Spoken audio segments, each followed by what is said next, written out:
Hey guys, welcome to my review session. Dan ini adalah Sharp Aquos Crystal SH85WI. Harga saat diluncurkan dulu pada waktu tanggal 28 Mei 2015 adalah sekitar 3,99 juta rupiah. Itu artinya 5 tahun lalu ya.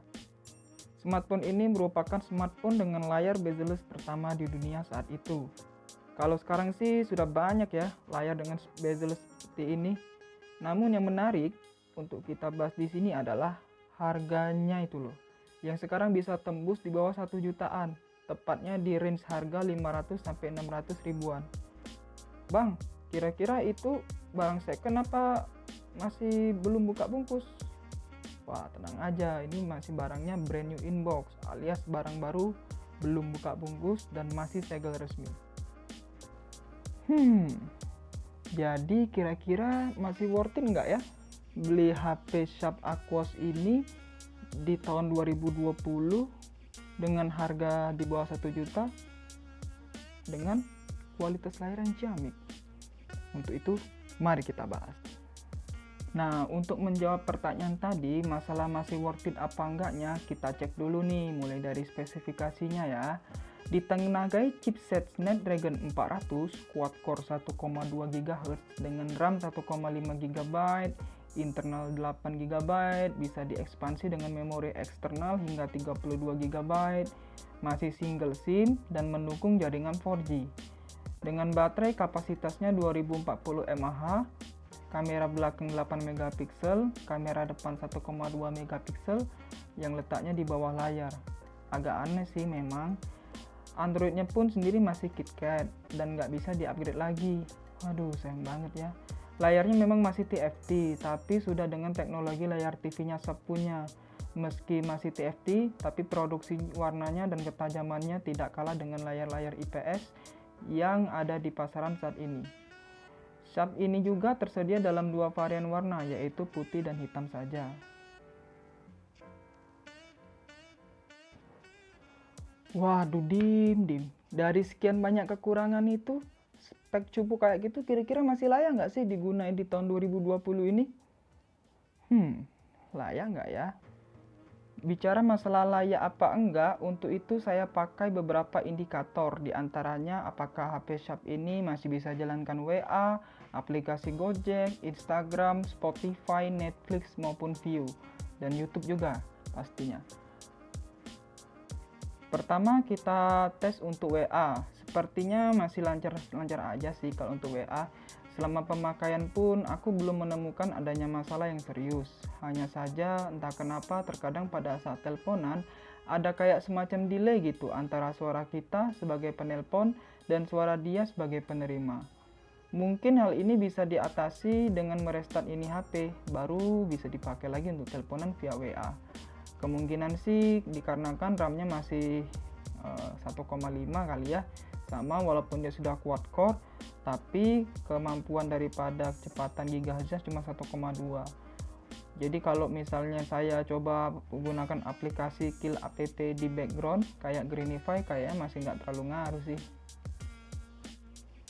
Nah, untuk Instagram selama penggunaan sih masih aman ya.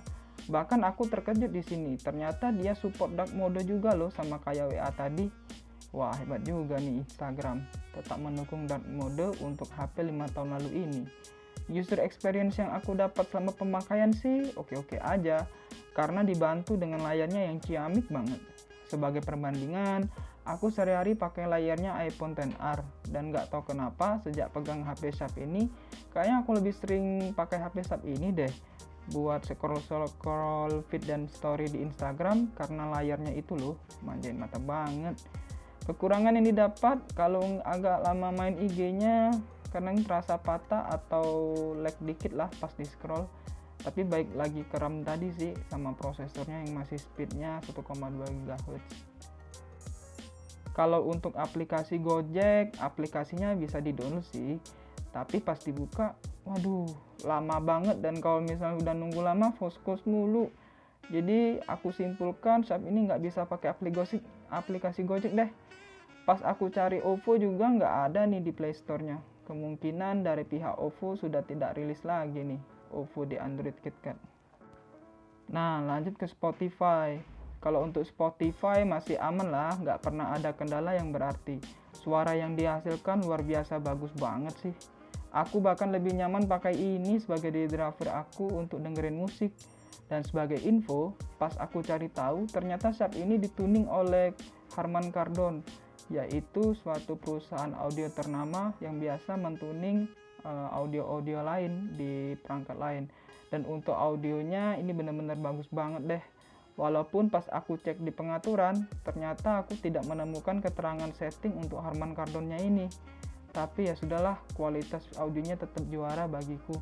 Tapi ini aku pakai headphone Xiaomi Mi Comfort beserta white kabel dan TWS Xiaomi yang 200 ribuan itu.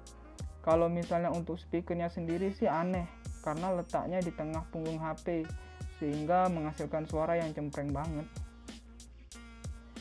Nah, bagi kalian yang hobi nonton drakor di Viu dan Netflixan, sayangnya aplikasi tersebut tidak ditemukan di Play Store saat ini. Jadi kita skip aja ya untuk pengujian ini. Nah, ini terakhir YouTube. Buset dah, ini layarnya buat nonton betah banget. Tapi masalah utamanya adalah saat kita coba naikin resolusi tertinggi HP ini untuk memutar konten YouTube, yaitu 720p dengan FPS 60. Tapi ini kadang-kadang ya. Nah, pas di FPS 60, ini kok gambarnya kadang menghasilkan gambar yang patah-patah atau lag gitu. Dan ketika aku keluar dari aplikasi ini dan masuk lagi, malah yang kena ke semua jenis resolusi videonya, baik yang 480p bahkan sampai 240p juga patah-patah. Jadi mau nggak mau restart dulu HP ini biar dapat pengalaman normalnya lagi. Untuk itu aku saranin bagi kalian yang mau pakai HP ini untuk nonton YouTube, pakailah resolusi paling tinggi 480p saja supaya untuk menghindari gambar terlihat patah-patah tadi. Nah, sebelum menutup video ini, untuk kualitas kameranya biasa-biasa saja. Kualitas kamera belakangnya silahkan kalian nilai sendiri. Ini hasilnya.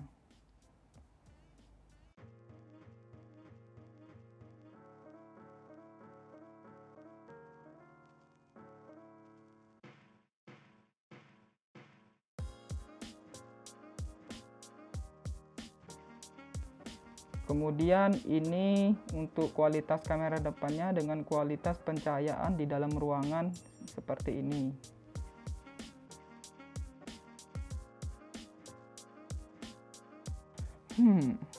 Jadi kesimpulannya, dengan harga 500 hingga 600 ribuan, harga barunya ya yang masih segel, HP Sharp Aquos Crystal ini kira-kira masih layak nggak untuk dibeli di tahun 2020 ini?